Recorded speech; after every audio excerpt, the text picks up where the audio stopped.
7:02. Why don't we do this? Let's start recording the meeting if you haven't already started, Vicky. Recording has started. Thank you. Good evening, everyone.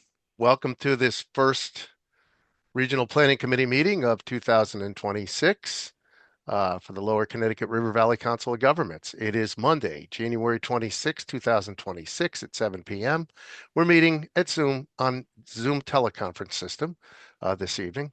And so we'll take care of the roll call here. Vicky?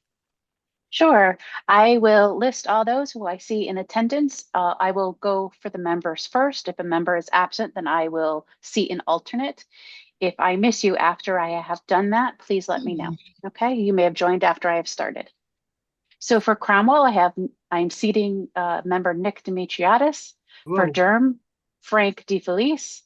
For Killingworth, Alec Martin. For Middletown, Beth Emery. For Old Lyme, Howard Margulies. From Old Saybrook, Doug McCracken. From Portland, Chantel Foster. From Westbrook, Bill Neal. I am seating alternate Sarah Makowicki for Deep River. I think Daniel's here. Okay. I'm here. I see you, Daniel. I apologize for missing you. It's fine. So Daniel is here. And then I am seating Debbie Langdon for East Haddam. And then from RiverCOG, I have Executive Director Sam Gould, Deputy Director Megan Chuflas, and Susie Beckman, Regional Planner, Marcos Gonzalez, Regional Planner, Kevin Armstrong, GS Planner, and myself, Vicki Harris, Office Manager. Okay. Vicki, this is Stephanie Warren from Killingworth. I'm an alternate, but I need to be included that I've attended. I will capture, yes, you are captured as in attendance, yes. All right. So we have everyone accounted for here, and Vicky will also include the alternates in the report as well. Yes. Thank you very much, everyone, and thank you, Vicky, for doing that so expeditiously. It was wonderful. And I'm Tom Pinkish. I joined late. All right. Thank I don't know you, if you Tom. called me or not. Yeah. And for the group, we do have a new member tonight, Mike. Let me get this right? Mike Ruggiero? Is it Ruggiero? Yes, it's Riggio. Riggio. Mike Riggio. Well, Mike, we're glad that you could join us tonight. Do you want to just take a minute and tell us about yourself? And we're glad that you're able to join the Regional Planning Committee. Sure, I'll take a minute. Yeah. I recently joined the Planning Commission in Old Lyme. So that was a result of last November's election. And I'm looking forward to helping with the changes to the various zoning commitments. I have a technical background, familiar with the various number of AI tools which might be helpful. And I'm looking forward to being of some use. Well, welcome. We're glad that you could attend tonight's meeting. Thank you. And thanks for being on the Regional Planning Committee. All right. With that, I think we can move to item number 3, which is election of the 2026 officers. Your current officers are Frank DeFelice, Chair, Raul DeBrigard, Vice Chair, and Mary Stone, Secretary. I'm not sure if they were willing to serve again, but that's who we have at the current time. So I will turn the meeting over now to a temporary chair. If we can get a motion to do that. So moved. All right. And the motion for the temporary chair is for whom? Vicki Harris, our office manager. All right. The motion maker is good with that? Yes. Okay. And do we have a second? Second. Second. All right. And all in favor, please say aye. Aye. Opposed? Abstaining? I declare the motion passed. Vicki, you are now in charge of the meeting. All right, then. I am going to ask for nominations for the position of chairman. I nominate Frank DeFelice. Second.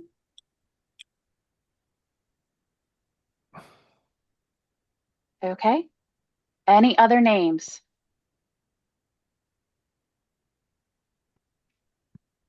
Okay, nominations for chair are closed. At this time, we would like to accept a vote for Frank DeFelice for chair of the Regional Planning Committee of the Lower Connecticut River Valley. I guess all those who say aye. Aye. Aye. Aye. Opposed? None opposed? Okay. Congratulations. Thank you Thank very, you, Frank. thank you There we very go. much for your Thank continued you. support, everyone. All right. Will Now there we be an can- inaugural ball, Frank? Yeah, we're all attended, and So, well, the thing of it is we'd have to meet in person. No. so I think All we right. should have one of those. But I just want to point out, Paul Pizzo, who's in the attendees, I just promoted you to a panelist, so you have to accept that, and you'll be on the panelist with the rest of the members. Let's see. All right. Okay, great. Thank you, Sam. All right, back to Vicky. Okay, back to me. So nominations for vice chair. I am accepting nominations for vice chair. I'd like to nominate Raoul DeBrigard. Okay. I'll second. Okay. And we have not heard from Raul. I inquired on his interest. Well, he's served all these years. I don't think unless I don't think he will object to serving again. Okay. So then I am accepting votes. I'm sorry. Are there any other names? Okay. Nominations are closed for vice chair. And so now we're accepting a vote for Raul DeBrigard as vice chair. Aye. Aye. Aye. Aye. Any opposed? Okay, we'll let Raul know. Okay, moving on to secretary. I'm accepting nominations for secretary. Nominate Mary Stone. Okay. Any I'll- other names? I'll So, second that. Okay. Thank you. Nominations are closed for secretary. I accept votes for Mary Stone for secretary. Aye. Aye. Okay. Mary Stone is now secretary. I will let her know. Thank you very much, everyone, for participating, and thank you for your support. As always, I'm glad to have it, but also I recognize that all of you are the ones that actually do the work of the committee. So thank you. Let's move on now to adoption of the agenda. Is there oh, I'm sorry. We did seat the alternates already, so we're all set with that. Yes. All right. So adoption of the agenda. Is there a motion to adopt the agenda? So moved. Thank you. Is there a Second. second? All in favor, please say aye. Aye. Aye. Opposed? Abstaining? I declare the motion passed. And we will now move on to public comment. This is the opportunity for members of the public who wish to speak. This is your time. So, so we have one member of the public, Sandra Childress, but I think she's just here to watch and listen. oh, all right. Well, thank you. Any other members of the public that wish to speak? All right. Hearing none, we will move on to item number 7, approval of the minutes of the past meeting. Now, these minutes should be in your packet. You should have had a chance to look at them, but if not, we can take a minute, or if there's anything that needs to be revised, let us know. And these are minutes from the November meeting. We did not meet in December. Correct. Yes. I move they be accepted as presented. Thank you, Bill. Is there a second? Thank you, Howard. Any discussion? Hearing none, all in favor, please say aye. Aye. Aye. Opposed? Abstaining? I declare the motion passed. Item number 8, referrals. Do we have new referrals? Anything new, Sam? I'm going to turn it over to Marcos. Marcos, go ahead. Hey, good evening. Marcos Gonzalez here. We did have some referrals. I'm going to highlight probably the the most important one, I think, is Westbrook put through their plan of conservation development. Um, we found that it was, or staff found that it was consistent with the regional plan of conservation development, and Westbrook opted for a 5-year update rather than a 10-year update. We provided some feedback to Westbrook on their plan of conservation development. Probably the most pertinent is the future land use map, and we're trying to encourage as regional plans or as plans of conservation development continue to put together a future land use map. It helps with future planning. It helps to visualize the vision or helps visualize what the vision is for the town so that readers and also residents can kind of have a shared framework to work off of. So, like I said, there were a couple of referrals, but the big one was the plan of conservation development for Westbrook. Okay, thank you very much, Marcos. Now, are there any questions from the commission members, or do you have anything you're thinking about with referrals or interest in any particular one? No? Okay. And just as a reminder, the referrals are always available on our website. Marcos, have you just put that link in the chat? Sure. And it's yeah, you can check it out at any time. If you have any questions, please make sure to reach out or take a look. But yeah, we have a running a spreadsheet with all of the referrals that we receive every month. And we'll make sure that you get that link in the chat so you can, bookmark it and take a look when you have a chance. All right. Thank you, Sam. And for the new members, please, if you haven't already, go to the rivercog.org website and just see what's there. You can go through and see there's quite a bit of material, not just on us, but on other things that have to do with the region and the individual towns. All right. With that, we will move on to item number 9, update on the new housing law, Public Act 25-1, including current understanding of the law interpretation and requirement timelines, and next steps and COG assistance. Sam, are you taking this? It's actually going to be Megan. I think Megan needs to be made a co-host so she can share Okay. by Vicky. But I presented to you back in November a very rough draft of our understanding of the new housing law. We've had a couple months since it passed, and I would like to acknowledge and thank the staff of the various COGs around the state. Megan has been one of the leaders in that group of COG staff who has been combing through this Public Act and trying to come up with concise answers and some questions as to what the law means and what are the things we need to worry about now and what are the things we need to worry about later. And so I've asked her to prepare an update with our latest understanding of the law that was passed and what we're recommending that municipalities focus on in the upcoming year and upcoming months. So with that, I'll turn that. And just one last thing. Last week, the Connecticut chapter of the American Planning Association held an event about this new Public Act. CCM will be holding an event on Friday, or the 30th. Megan will be presenting along with other COG staff colleagues at other COGs will be presenting.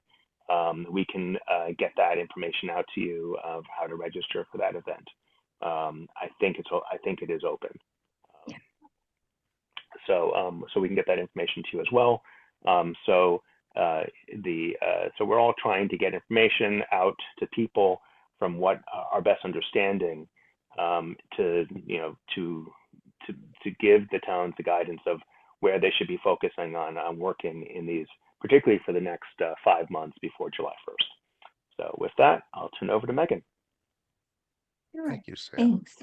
Let me make sure I have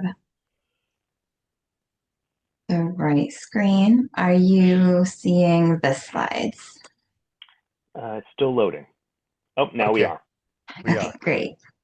Okay, so I have on the slides, you will see current as of today, That's because as we continue to work through this and as we continue our conversations with OPM and DOH and DECD, as well as our conversations among the COGs, our understanding changes with the more information that we get. So this is where we are as of right now.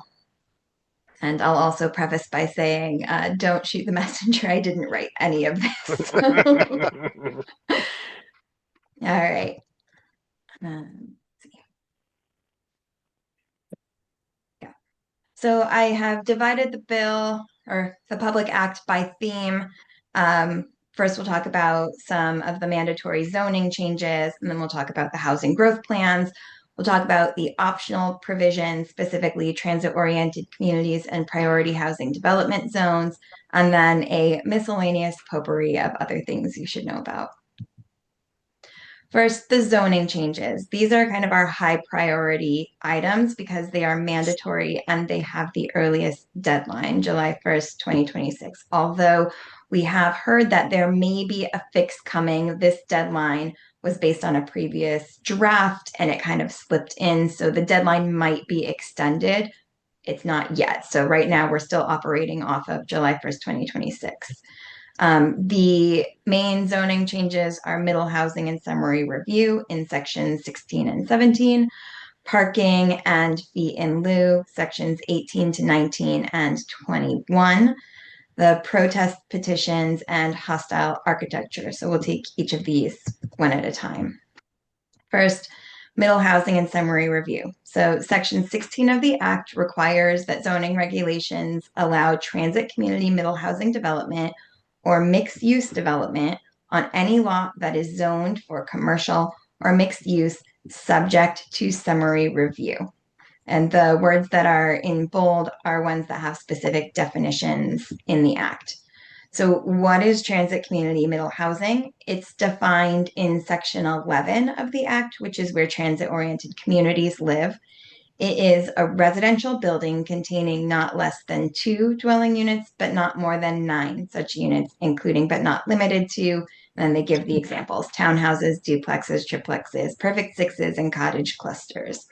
Note that transit community middle housing does not have to do with transit. There is no requirement for any relationship to transit. It's just a byproduct of the section it lives in. And it is replacing the definition of middle housing for this particular section in CGS 8-2S, which originally just used middle housing that was limited by just the list of examples. So it was townhouses, duplexes, triplexes, quads, and cottage clusters.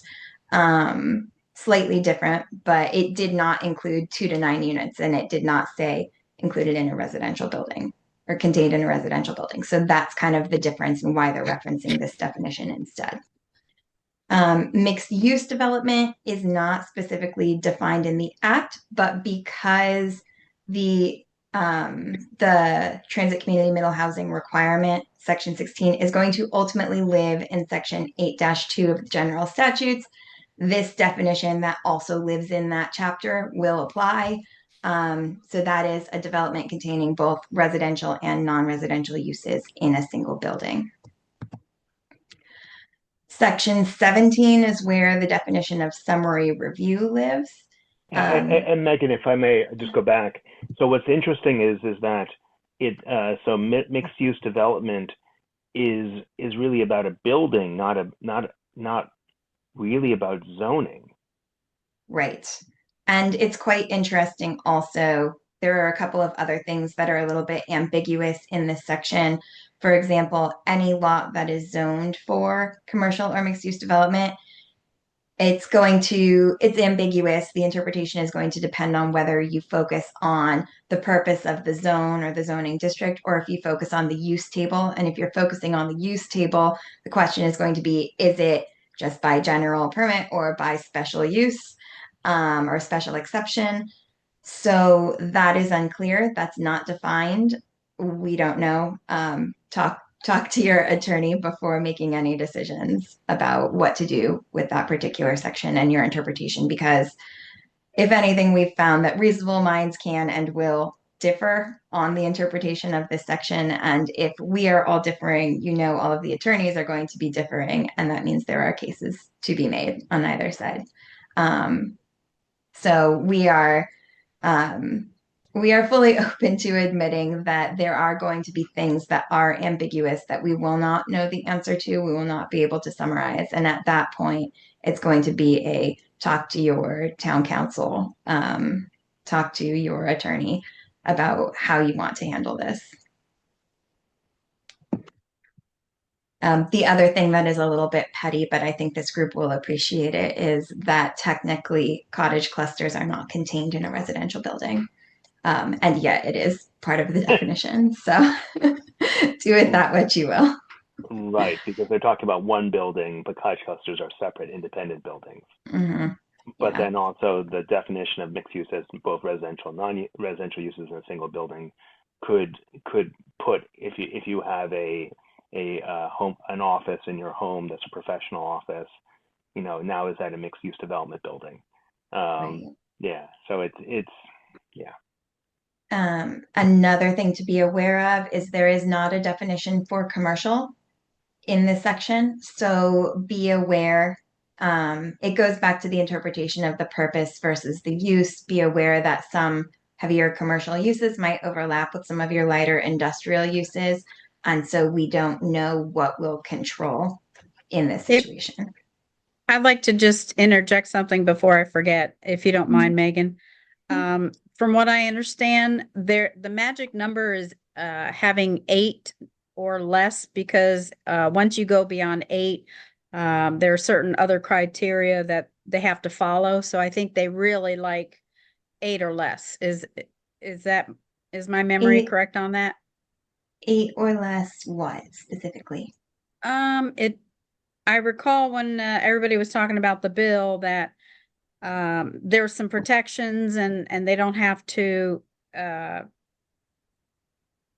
go by as many rules if they can keep the number of units under 8. It's 9 in that, and the 9 is by right. Is summary review is a version of a by right approval.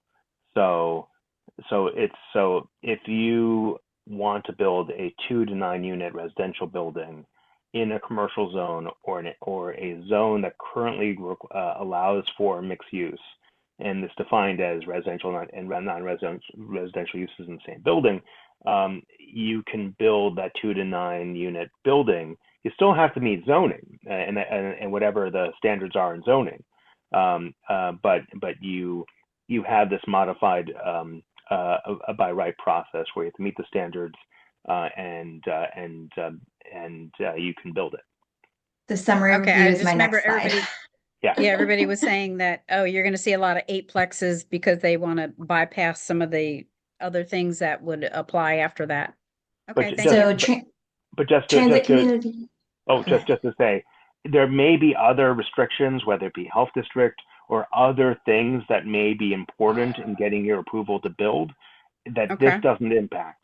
So if there's something with the septic system or well or any of the other permits you might need to build, this does not affect that. So, all right. Sorry, Megan. Megan, can you back up to the summary review definition you had up? Yeah. I was just going to reiterate the 2 to 9 units in this section. Okay. Thank you. Of course. Okay. So basically you're saying by saying requires, you're saying they should add that use. Yeah. Yes. So yes, now, and it will go into effect whether you've updated your zoning regulations or not, but it would be better if you did, because once we get to the definition of summary review, you'll want the standards. Yeah.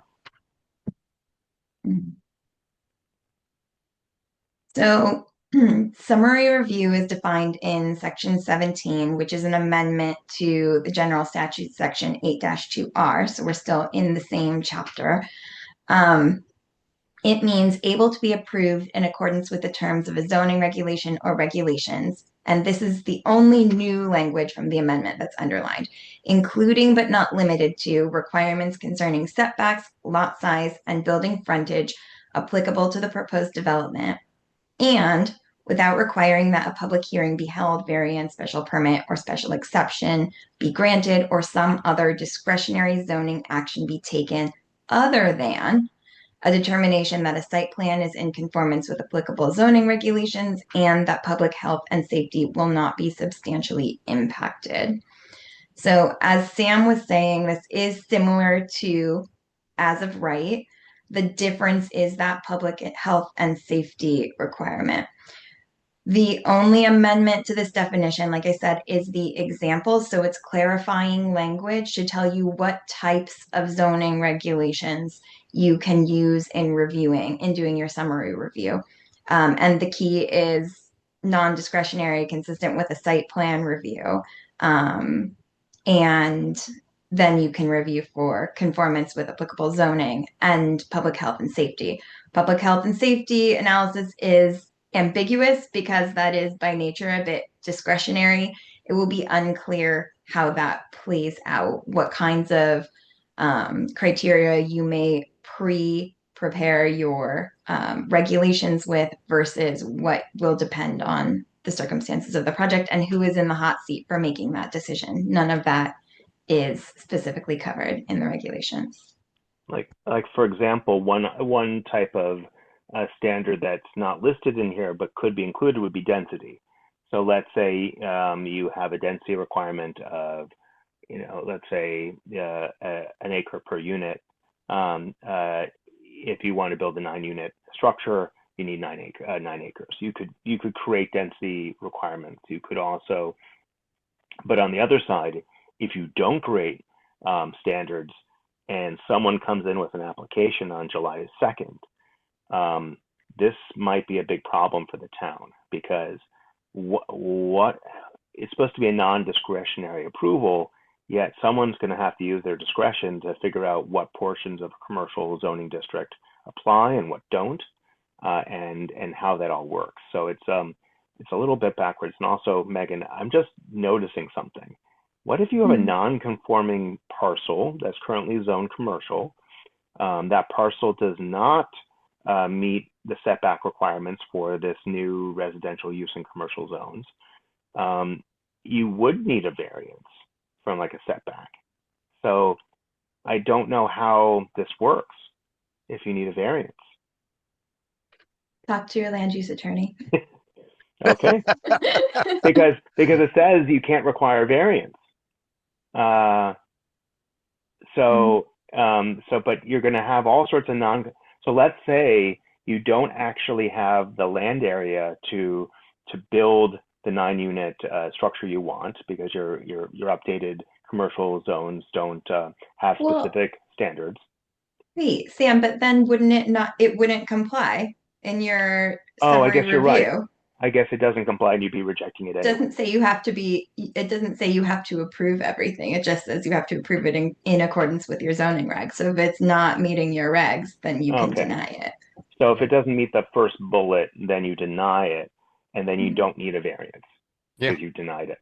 Okay. But still talk to your land use attorney. Yeah.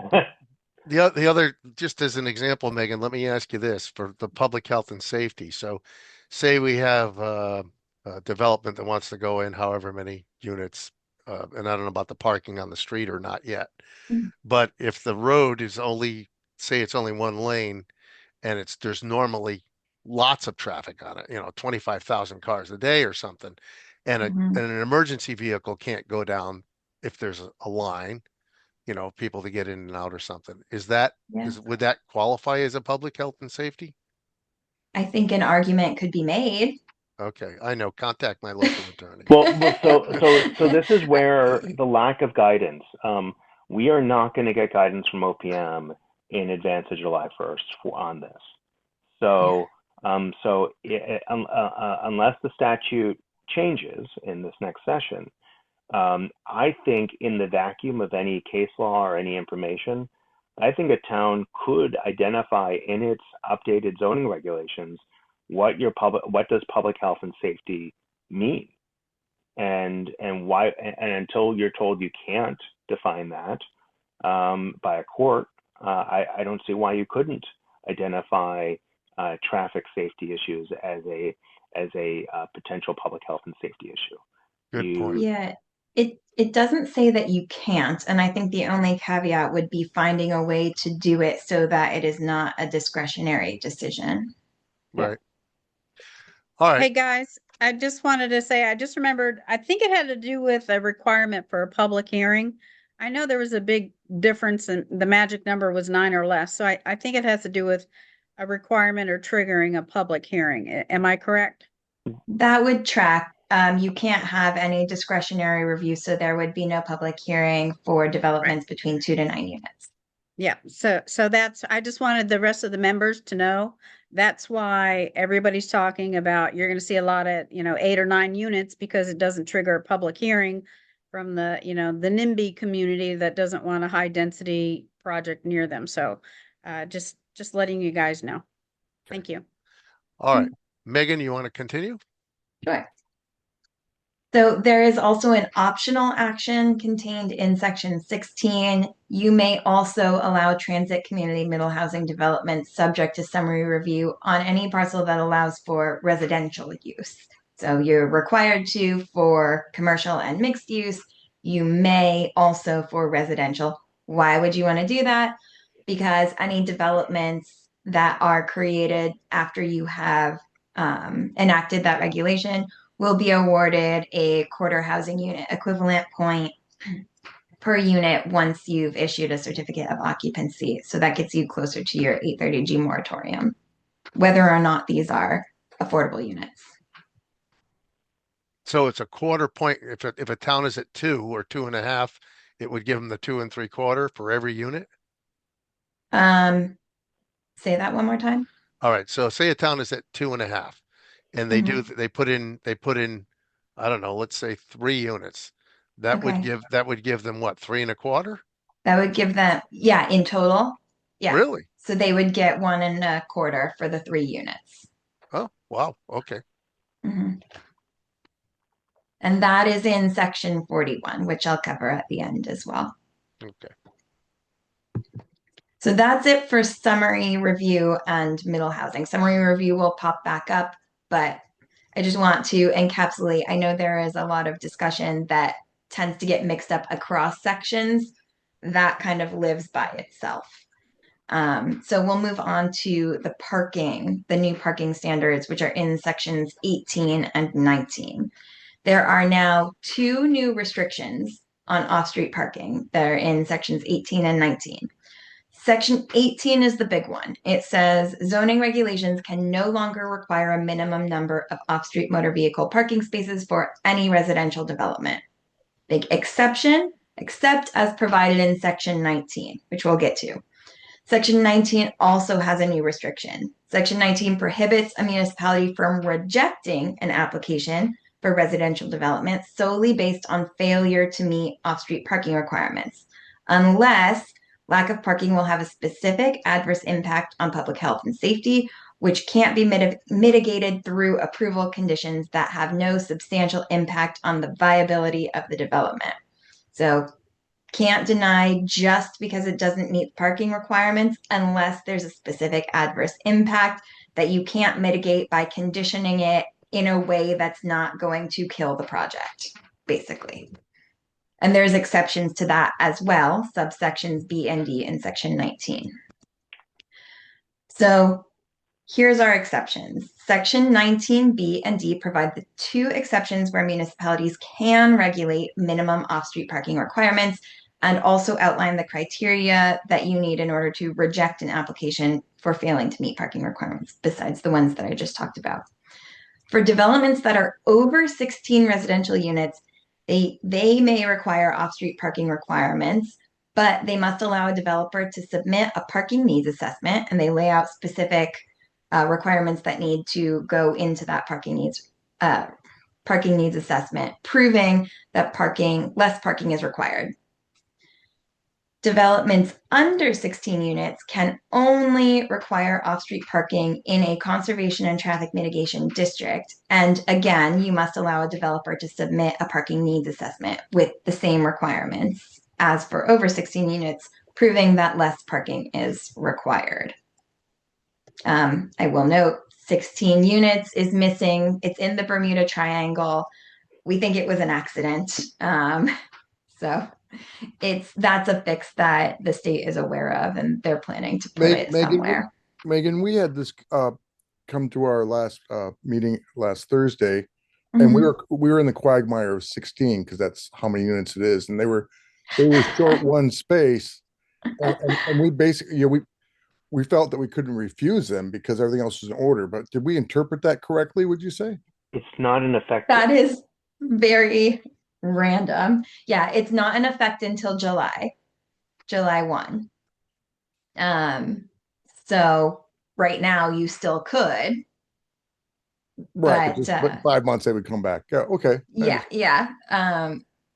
But yes, technically right now 16 units is missing, and that is very funny that you have. Yeah, we did, and it was discussed at the meeting. But all right, sorry to interrupt, but thank you. No problem. When we get to the fee in lieu, I will explain. I think it was meant to be in the 16 and over category because of the way that the provision on fee in lieu is written. But we'll get there. I think it was just an oversight in the drafting, and it was not meant to be the Bermuda Triangle of developments. And I also just want to point out that for the parking needs assessment, there is some discussion of what goes into it, but as you think about the various things that someone might look into for a parking needs assessment, if they're using spaces in someone else's parking lot or a public parking lot, you may want to think about, okay, these are the types of instruments, contracts, or agreements you might want to have in place in order to count that parking towards the development, because otherwise you might get in a situation where multiple developers are saying, oh, we're going to be using 15 spaces over here in the town lot, and it could very easily be those same 15 spaces being used over and over again. So there isn't a lot of detail here for the parking needs assessment, but once again, it's an area where without guidance, talk to your lawyer. And I did put the requirements for the parking needs assessment in the chat. I was trying to keep the presentation concise. Yeah, sorry about that. I put them in there in case anyone is interested, but that's a good point. All right. So what is this conservation and traffic mitigation district besides the only place where you can regulate parking for developments under 16 units? Municipalities can designate a contiguous district of up to 4% of their land area.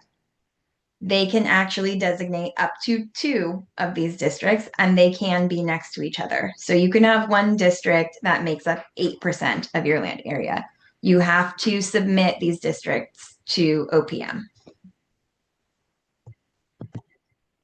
If a parking needs assessment is submitted, and this is at the developer's expense, a municipality has to condition the approval of the project on the lesser of the amount of parking that's recommended in the needs assessment, or 1 off-street parking space for every studio or 1 bedroom unit, and 2 off-street parking spaces for every 2 or more bedroom unit, which I think a lot of places have already as their standards. So that's basically your de facto maximum. What is unclear, and I'm going to back up to this slide, what is unclear in the way that the text is written is whether in these 2 situations you can require any number of off-street parking spaces, but if a parking needs assessment is submitted, then it triggers these de facto space counts. Or if, when it says you may require off-street parking, it is only up to these amounts or what the parking study recommends. That's not clear. In fact, we had some people interpreting it one way, others interpreting it the other way, and some people interpreting it differently for each section. That is how unclear it's written. So again, consult with your land use attorney, but both are valid interpretations at this moment. Oh, and I should also say, there is nothing that prevents a developer from providing more spaces if they want to. So it's kind of a market-based requirement. And I also point out that there's nothing in this section that affects a town's ability to regulate parking on town streets. So there's no requirement that the town allow for on-street parking. I have a quick question. Would it be possible to require that the parking spaces be allocated to specific apartments? I don't know. It That does would not say. that would It's be a market. Then it would be a kind of a market controlling thing. If you had two cars in one bedroom, you'd say I won't rent here. yeah. Mhm. Yeah, it doesn't. Here's what I'll say. It doesn't say that you can't. And it specifically says you can't require a number of off-street parking spaces. And it says that you can't deny specifically for failure to provide those spaces. It's silent about the rest of it. So I think it's up for grabs. And I think the answer to Bill's question could be something like this. If the landlord, let's say it's a rental property, and the landlord wants to rent out the parking spaces separately from the apartments, I think there's nothing prohibiting that landlord from doing that. So you can rent a parking space for a monthly amount, or you don't have to. So you could have someone renting 2 parking spaces and someone not renting any. There's nothing here precluding. Yeah, I mean, that's common in the cities. yeah. Yeah. Yeah, the bigger question is about what happens when guests come in, you know? Right. Well, Yeah, it's a disaster. well, I think what's going to happen here is that They for steal most, other parking spots allocated to other unit. that most developers are going to provide the off-street parking because they're going to want to be able to rent or sell their units. Where this may be a concern is where you might have bad actors who may not care. But I think by and large, the market will provide the parking and possibly still provide too much parking in some contexts. But this does open up the potential of someone kind of screwing over future owners or tenants or the town. So if you have a bad actor, they can take advantage of this. But I don't see the majority of developers are going to do that because they're going to want to rent or sell their units. Okay. Thank you, Sam. Hey guys, I had a question. They talk about, the number of units, 1 bedroom, 2 bedroom. What about, does it address square footage? Like there's a huge difference between a studio apartment and, a very, very large apartment that could be considered a 1 bedroom, but really a convertible too, a 1 in a den or, whatever. So You could have do a they talk about 5-bedroom square house. footage? No, What? you could have a 5-bedroom house, and the most parking that you could require for a 5-bedroom house would be two spaces. And that would there's only Um, yeah, and that not there's would no only be square footage. and that would only Yeah. be in a mitigation district. Right. All right. Continue, Megan. So last one for parking, the fee in lieu. In section 21, it now limits situations where municipalities may allow for fee in lieu of providing parking spaces. Now you can only allow a developer to pay a parking fee in lieu of providing the spaces for any commercial development or any residential or mixed use development of more than 16 units, which is why I think in the previous section, 16 was meant to be in the more than category because that is the only place where you're really freely allowed to require parking. So it makes sense that that's where they would draw the breaking point. And this section, unlike the other parking sections, is effective on passage, so January 1st. Okay. Moving on, that's all the parking stuff. Protest petitions in section 24. Section 24 increases the threshold requirements for zoning protest petitions. So now a municipality needs to accept a protest petition for an application for zoning regulation or zoning boundary or district change if it's filed at or before the hearing of the zoning commission and is signed by owners of 50% or more of the land area of the proposed change, which is up from 20%, owners of 50% or more of the lots included in the area, which is new, or owners of 50% or more of lots within 500 feet included in the change, which is also increased from 20%. So if you have those in your zoning regulations, those need to be updated.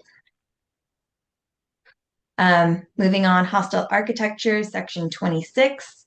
Section 26 prohibits municipalities from installing or constructing hostile architecture in or on any municipally owned, publicly accessible building or real property. Municipalities are required to review alleged violations if they receive written notice and remove if determined to be in violation. And then they have a definition for hostile architecture: any building or structure that is designed or intended primarily for the purpose of preventing a person experiencing homelessness from sitting or lying in the building or on the structure at street level. So limited applicability, municipally owned and accessible buildings or real property. Municipalities are required to review the violations if they receive them in writing and remove if they find it to be a violation, and they are looking for things that are designed or intended primarily to prevent homeless people from sitting or lying. Yeah, the worst of the use of the word primarily is confusing here because a town hall is designed and intended primarily for other uses. So of course it is designed not to allow for people to sit or lie around the building necessarily at street level, but it's not its primary use. Well, there are other, we're thinking more like if you put bars on a bench, right? Yeah. Or you're putting spikes at your doorway, things like that. And you can have other reasons for why you would do that. I think in this case, context would matter if it were challenged in a legal proceeding. But again, talk to your land use lawyer. Yeah. Yeah, I could see where there might be an issue with even an iron fence, Yeah, wrought iron railings and that kind of thing, and they're saying, well, that stops me from getting into the building, and I don't know. It should be It should be a feature. It should be an architectural feature or element that is designed or intended primarily for the purposes of preventing a person experiencing homelessness. If the purpose of that element is, let's say, aesthetic, or it's meant for security reasons, like for example bollards to keep a car from driving into the building, or some other purpose, then I think it's okay.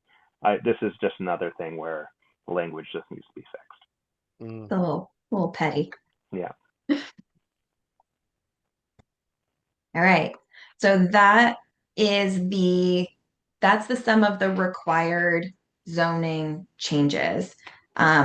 There is one that I forgot to add on here because it is lumped in with, I believe it's lumped in with the middle housing requirements. I will double check, but a requirement to remove the width standards on mobile homes. And I will find that and add it before we share around this presentation. Yeah, I think it's more than just mobile homes. I think it's also on any manufactured building. Yes, correct. Yeah. I just wanted to let the members be aware, they even consider bright lights hostile. So, it's really over the top what they consider hostile architecture, bright street lights. Okay. Thank you for that comment, Deb. Good to know that. Yeah. All right, Megan, continue. All right, so moving on to our next category, the housing growth plans. The Act has repealed the 830J plan requirements. They are now being replaced with housing growth plans. So these are mandatory. There are multiple deadlines depending on the adventure that you choose. First, the state and regional housing growth targets, those are in section 7. Deadline for those will be from OPM by December 1st, 2026.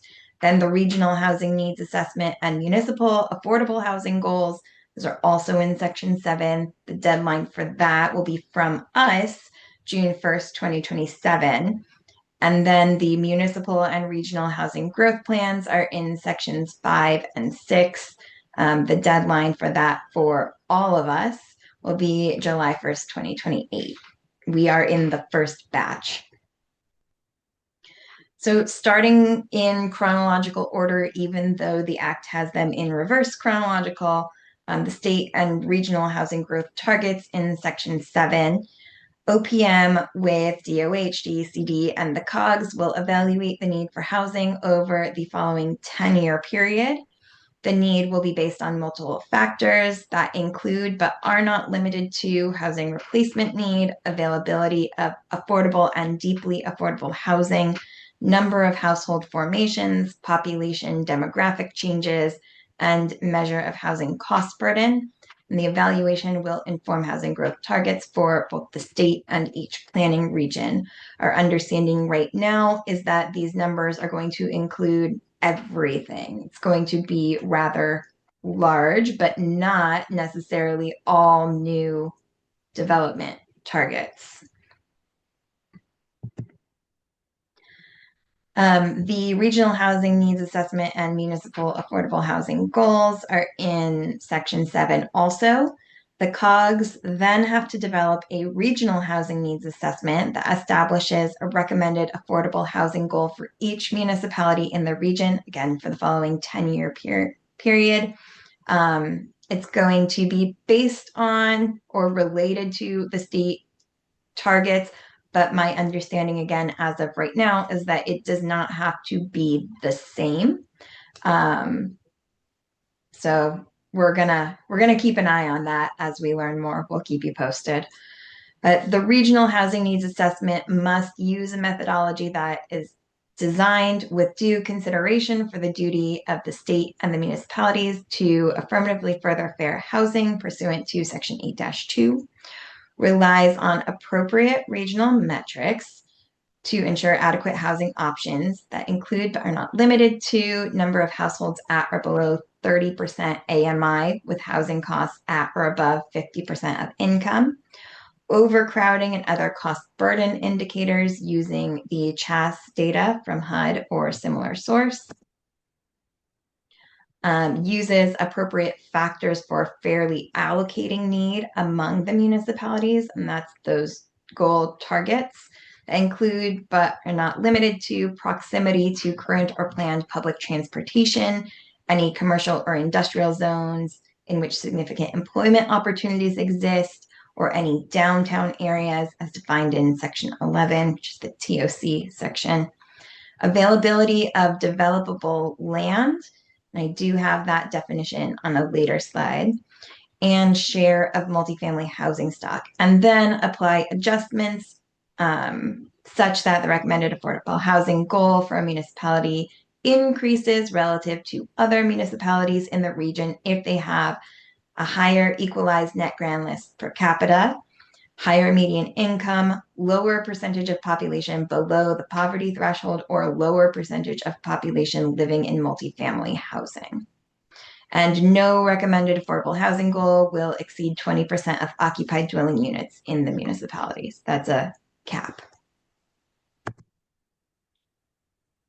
Review and approval of the needs assessment and the affordable housing goals. There are some requirements. We have to submit the goal and the needs assessment and the recommended goals to OPM. We have to publish our goal for each municipality on the website, including input assumptions and data sources, and we'll provide notice of the goals to each municipality. And again, at the end, I have more information on what we're thinking for how we might do that. So Um, one question, Megan. You mentioned the 20% cap. So let's mhm, say hypothetically there's 2,000 homes in a town, and mhm, its 20% cap would be 40 homes. Is that over mhm. 10 years? What's the time frame for that? Yeah, 10-year time horizon. Okay. So as I understand it in initial discussions, the goal will be set for 10 years, but because we have to do plans at 5-year intervals, which I'll get into next, in accommodating those units, we can choose to either do the 5-year check-in of the overall goal or to break up the 10-year goal into 5-year increments in some varying way. Okay, thank you. Mhm. All right, so municipal housing growth plans. These are set out in section 5. Municipalities must create or adopt a municipal housing growth plan or participate in and adopt a regional housing growth plan by the initial deadline, which for us was 2028, and every 5 years thereafter. It's an opt-in, so the decision to opt into the regional plan must be made within 30 days after the COG publishes the goals. Municipalities that don't opt into the regional plan must adopt their own. But before they do, they have to adopt an affordable housing goal prior to the time that they submit the housing growth plan. The goal can be the same as the one that was established by the COG. They would still have to adopt it, or it can be different.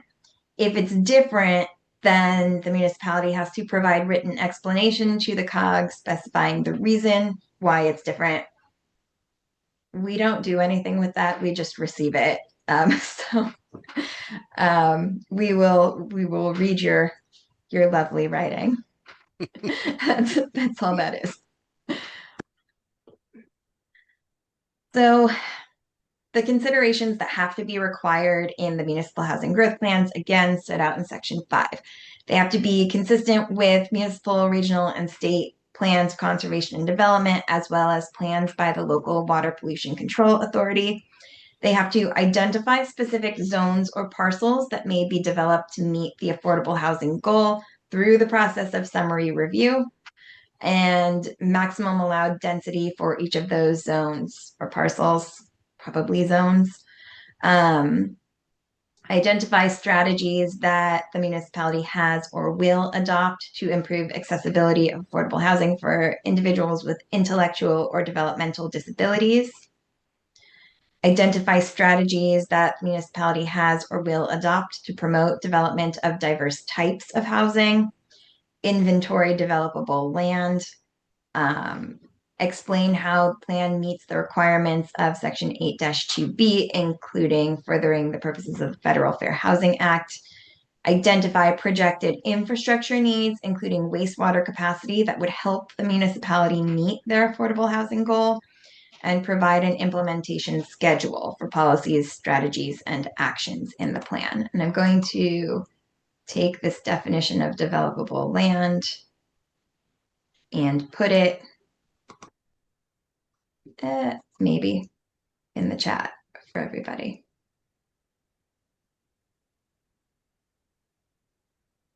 We have that copied. Let's see. It did not. It's in section 4. Sam, I don't know if you have the presentation as well open that you could grab it for me. I will try again, but it doesn't seem to want to. Is it something you can read? I can, yes. Yeah. Why don't you just read it? Hang on, I'm scrolling on the wrong thing. Hang on. There we go. So developable land means land including any land owned by the state or political subdivision of the state, including municipality, that as of January 1st, 2026, can be feasibly developed or redeveloped into residential development or mixed use development as defined in section 8-13M of the general statutes, provided the feasibility of such development or redevelopment is based on commercially reasonable assumptions. Developable land does not include land already committed to a public use or purpose, whether publicly or privately owned, open space, parks, and recreation areas that are dedicated to the public or subject to a recorded conservation easement, land that is subject to an enforceable restriction on or prohibition of development, provided any such restriction or prohibition is not imposed by any zoning regulation or ordinance adopted by a municipality, and wetlands or watercourses as defined in Chapter 440 of the General Statutes. Also, areas of 1/2 or more acres of contiguous land that are unsuitable for development due to topographic features such as steep slopes.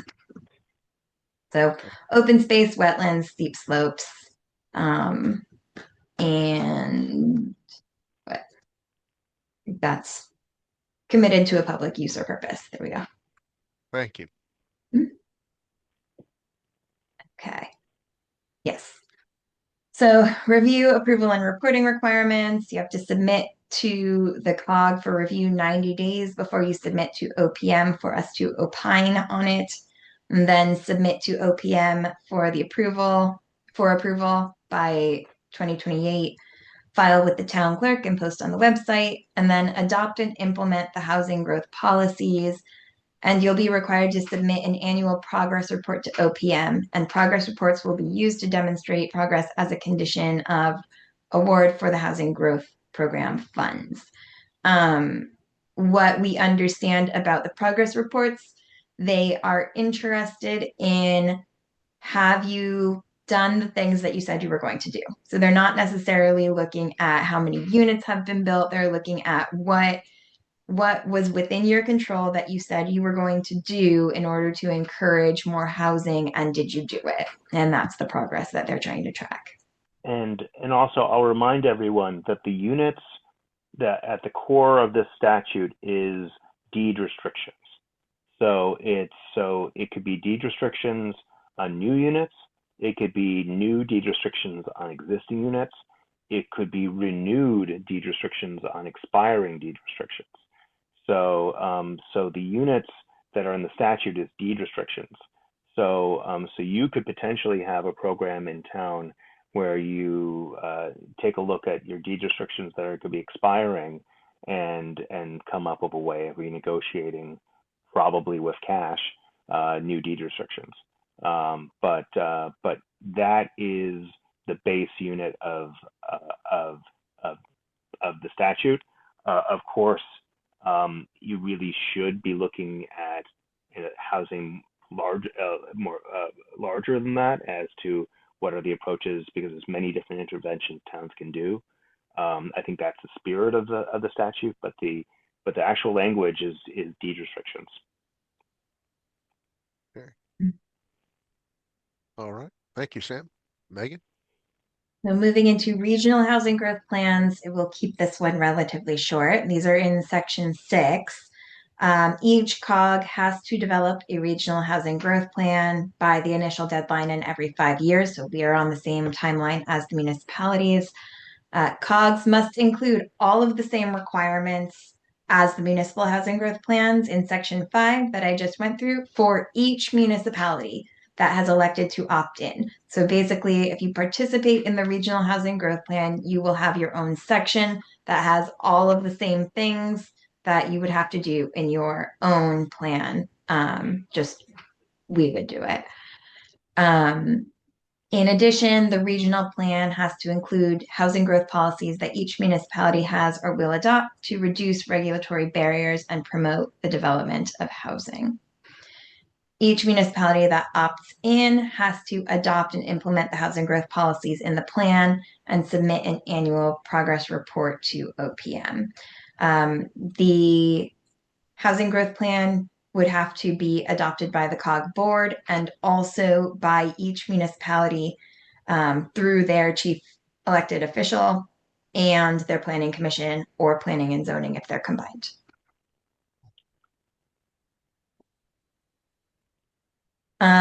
There are a series of tools and guidelines that we are expecting before we get into this. OPM is meant to issue initial guidelines for the housing growth plans on March 1st. OPM and the GIS office is to issue developable land tools for us all to use by July 1st. OPM, DOH, and DEEP are meant to conduct a wastewater capacity study that will be useful in our analyses, and we expect that July 1st. So they will also be very busy. There are some optional provisions. So that's housing growth plans, closing that chapter, moving on to optional provisions, the transit-oriented communities and priority housing development zones. And I wanted to call these out because I know that in conversations that I've had, a lot of the provisions in these sections get conflated with the mandatory provisions in the zoning changes that everyone is required to do. So I just want to make it very clear that the zoning provisions we went over at the beginning are the mandatory ones. And these provisions for transit-oriented communities and priority housing development zones are optional. And so I'm not going to go into the same level of detail, but know that if I didn't cover it before, it's not part of the requirements for the other sections. Thank you. So transit-oriented communities are in sections 11 through 13. Section 11 allows municipalities with or adjacent to communities with qualifying bus or rapid transit stations to establish a transit-oriented district and qualify as a transit-oriented community. Municipalities that have adopted a transit-oriented district are not required to become a transit-oriented community, and OPM can't make you without your approval. A municipality who has become a transit-oriented community or established a transit-oriented district before January 1st may qualify for housing growth program funds, increased school construction reimbursement rates, and sewer improvement loans if they have a population of 50,000 or less. The transit-oriented district piece in this section is the piece that has all of the requirements about the as-of-right housing and the size and the things that you must allow. And if you comply with all of those terms, you can be qualified as a transit-oriented community, making you eligible for all of these funds. It's only one way to become eligible for these funds. It's not the only way. The January 1st provision, so you can become a transit-oriented community at any time. The January 1st provision relates to communities who, before this act was passed, before the bill was passed, if you had already created a transit-oriented district that substantially complies with what's in there, they are creating a process for you to be able to become a qualified transit-oriented community. It's basically a grandfathering provision for people who did this beforehand so that you can still get the benefits of the program. I should say I did not include anything CMDA really in here except for this one provision. Section 12 adds transit-oriented districts established pursuant to Section 11 to the definition of housing growth zones for the purposes of CMDA. So if you have something that qualifies as a transit-oriented district, you also meet the definition of housing growth zone for CMDA. CMDA will also qualify you for most of the same funding opportunities as the transit-oriented communities provision, with far fewer limitations on what you're able to do. So from my perspective, it's a better bet. Section 13 also amends CGS section 8-20, read the opting out of the ADU provisions. If a municipality designates a transit-oriented district under section 11, the municipality must allow property owners in the district who've owned their property for 3 or more years to develop an accessory apartment on that property as of right, whether or not you opted out of the other ADU provisions. Why it lives there, I'm not entirely sure, but okay. The other optional provision, priority housing development zones. Section 9 allows municipalities to establish a priority housing development zone that allows for certain multifamily housing as of right. Section 10 outlines the process for approval of a priority housing development zone and empowers DOH to rescind a letter of eligibility that approved the zone at their discretion. A municipality is not required to establish a priority housing development zone, but if you create one, it is another new way to earn housing unit equivalent points under Section 41. So that's your benefit if you want to do it. And said you see where it lives if you want to see the specific requirements for the types of housing that you would need as of right if you were to create one, as well as other requirements like the size of the district and so on. Miscellaneous potpourri. This is the final category. Fair rent commissions, new pathways for housing unit equivalent points, and some funding opportunities that came out of this. So fair rent commissions, that's in Section 35. Municipalities with a population of at least 15,000, as determined by the most recent decennial census, must have a fair rent commission by January 1st, 2028. Sam, correct me if I'm wrong, this only applies to Middletown for us, right?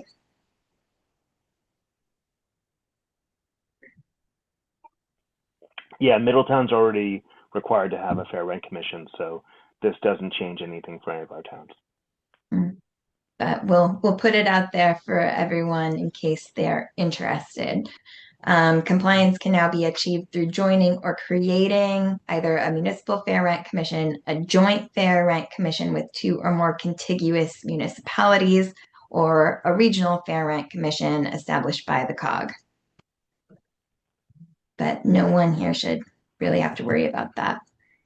Section 41 amends Section 830G to establish new pathways for municipalities to get housing unit equivalent points towards their 830G moratorium. One is by creating the priority housing development zone, which lowers your moratorium threshold. Transit community middle housing developments, like we talked about earlier, if you enact that optional provision, you're awarded a 1/4 point for each unit that gets a certificate of occupancy using that provision. Development with neighboring housing authorities also. Now, there is a laundry list of types of developments in 830G L6 that if any of those is developed in conjunction with a housing authority of a neighboring municipality, you get an additional 1/4 point for each on top of what they would have received already. There are also several funding opportunities. The Housing Growth Grant Program, which won't be available until 2028 when the first housing growth plans are due. But OPM will establish and provide grants to municipalities meeting certain requirements to assist with infrastructure costs associated with the development of new dwelling units. OPM grant for COGS. OPM can, but is not required to, establish a program to provide grants to COGS for public transit, bike, or pedestrian infrastructure. There's a middle housing development grant program that Department of Housing will create and administer within available bond authorization. And I believe this one is applicable to housing authorities rather than municipalities. Regional Services Grant for COGS. COGS will receive an additional $400,000 beyond their population-based allocations each fiscal year. $200,000 of that is restricted for housing planning work, and $200,000 of that is restricted for either regional waste coordinator or a regional stormwater coordinator. OPM will establish a municipal water quality project loan program for eligible projects for sewer collection and conveyance system improvements, and this can cover up to 100% of the cost. And then there was a modification to the DECD Grayfield Revitalization Program, which was expanded to encompass municipalities who have adopted zoning regulations at any point to allow conversion of commercial buildings into residential subject to summary review. And they're now eligible for priority funding. Last slide. Current and future COG work. So what are we planning to do with all of this? As Sam mentioned, all 9 COGs are working together to put out a summary of the act. It's going to be cross-referenced and hyperlinked. And it is looking at all of the required and optional considerations for COGs and municipalities, as well as fiscal considerations and where technical assistance might be provided. It is in the design stage right now, so it is out of my hands officially, and hopefully will be released later this week. RiverCOG currently has an RFP out for a consultant to assist with the middle housing zone changes. So we are hoping to be able to provide assistance there for municipalities who are interested.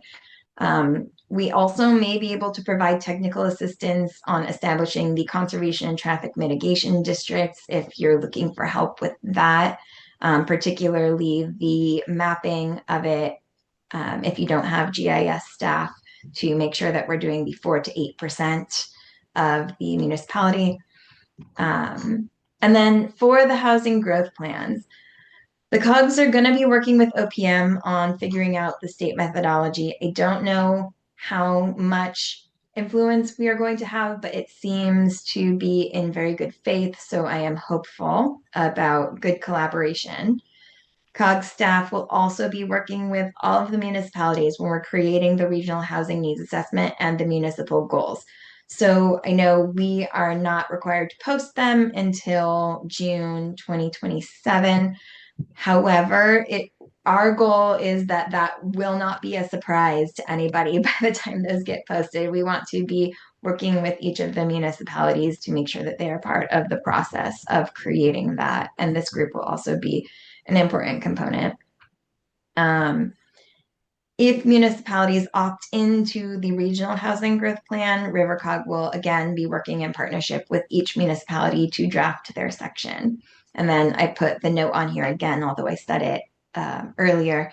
The regional housing growth plan, if you participate, will still have to be adopted by your CEO and your planning commission. So it's not anything that, it needs to be a partnership. It needs to be a collaboration. It's not something that is being imposed by us.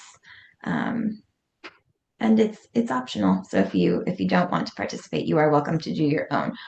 But all to say, there is time for you to decide also whether you want to do your own or not. That's not a decision that has to be made right away. And we hope you'll hang in there with us or encourage your towns to hang in there with us while we work through the first pieces of this and see what we come up with. And I'll just add that right now, as things are developing and as we see potential corrections or pushbacks in dates coming out of this upcoming short session, the landscape could change a bit. Right now, the only difference between a regional housing growth plan and an individual town growth plan is who's doing the work. The approval is the same, so it has to be approved by planning and zoning and the CEO.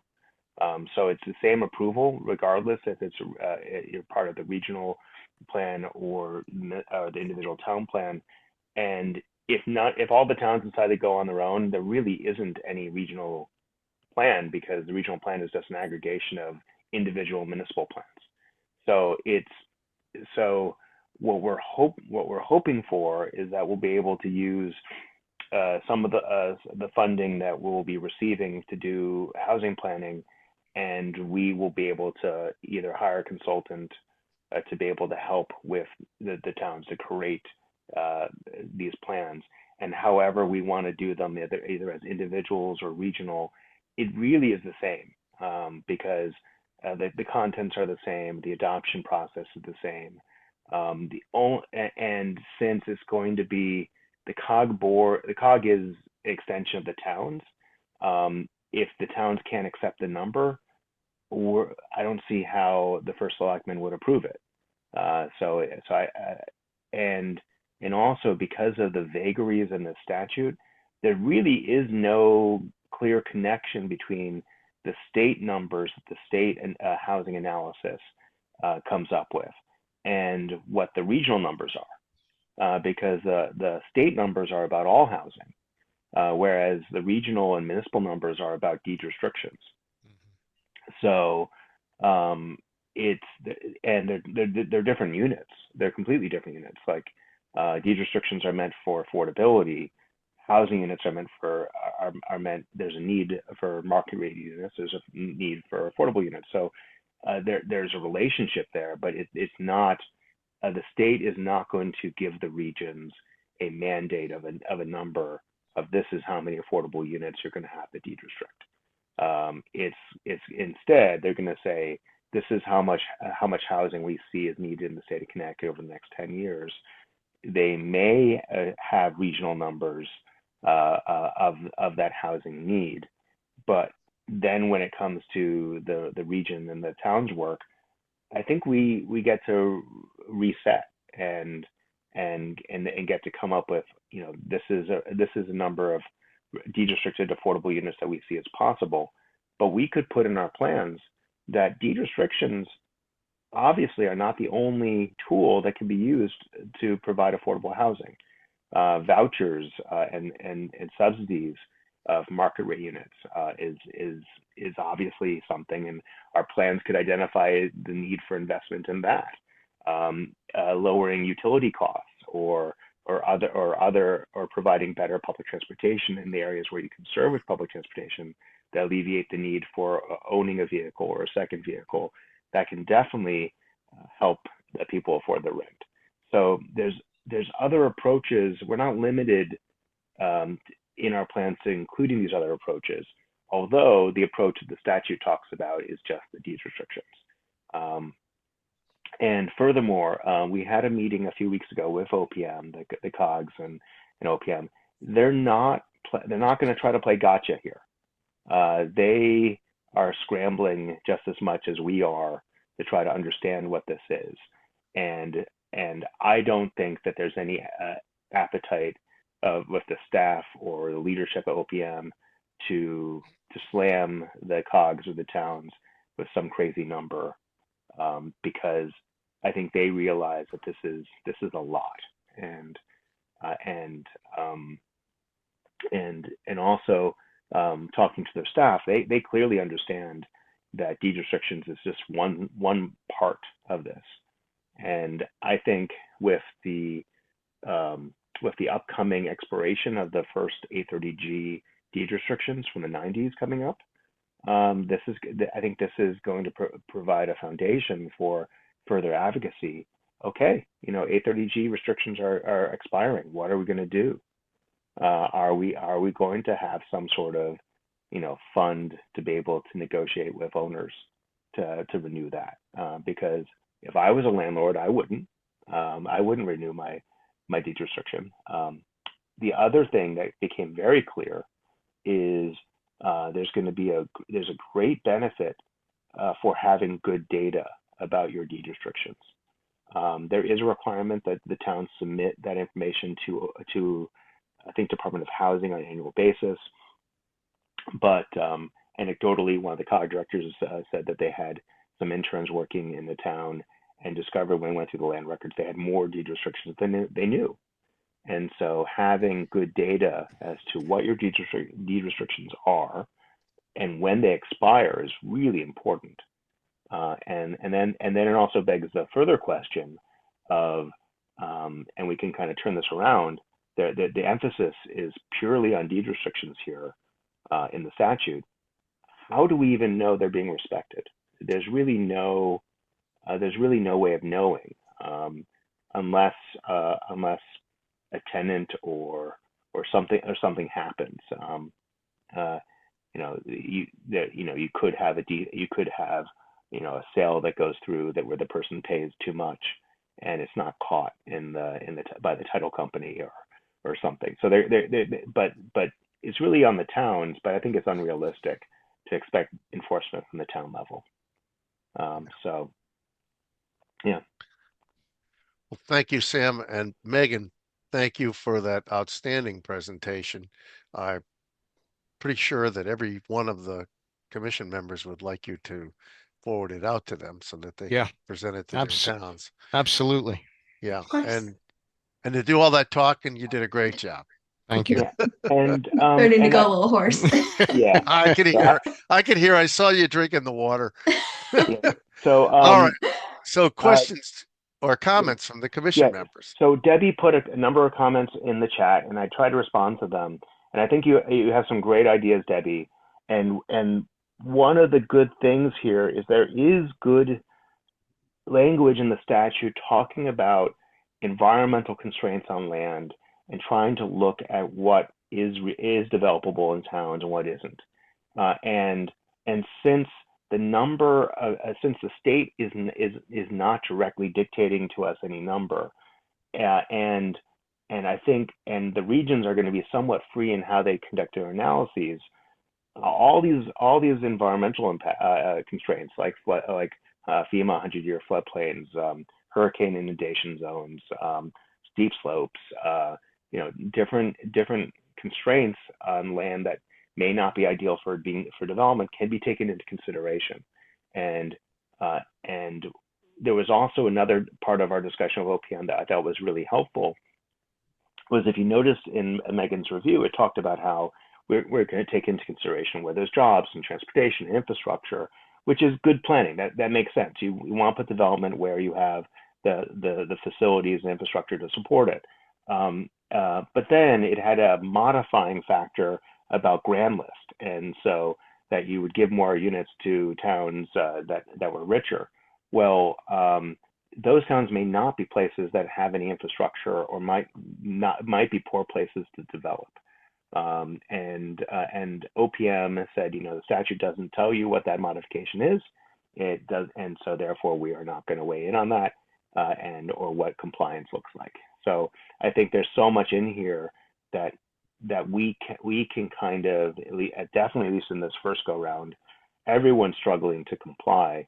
We can interpret things in a way that is beneficial to us and to our region until someone says no. And I think eventually either things will, there'll be case law or there'll be something. But until then, I think we get to do what we want to do, as long as it makes sense. Thank you, Bill Neal. Go ahead, Bill. You were muted. There you go. Yeah. Just some pertinent notes, and then I had a question. But so some of the comments from DEP on the Westbrook POCD was tighten up the septic rules on pump out, not allow any affordable housing in or near the floodplain, and comply with the FEMA community rating system. So it's all, you would almost think DEP has no idea that all this other stuff is going on. So, but anyway, the last but not least is just, Sam, does OPM have the staff to, I mean, they can't even read these annual reports on progress, right? They don't even have somebody to pick up each piece of paper. Right. Yeah, no, so that's a huge concern. And there's another concern here. And I don't know if some of many of you probably know John Guskowski. He works in a number of our towns, and he is the owner of Tyke Planning. He was appointed the chair of the State Housing Council. In the event that OPM is unable or does not act and does not approve these plans, this new council approves plans. So we'll need clarification on how that will work, particularly when you have a consultant who's chairing that council, who very well will be writing many plans. So it's a lot of that's unclear, OPM did in the statute, well, in the statute separates the state into two chunks of regions. We're in the first chunk of regions, and then capital region and some others go the second year. So they're trying to spread out the work, but you're absolutely right. I don't know how OPM will be able to do detailed reviews of these plans. And if the General Assembly does not provide them the funding for the staff, it may be cursory reviews and check marks. A checkbox. They did it. Yeah. All right. Other comments or question?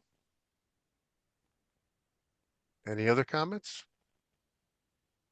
Questions? I see Paul Pizzo has his hand up. Oh, I didn't see it. I'm sorry. That's okay. I'm trying to find my hand on the computer. It's not working.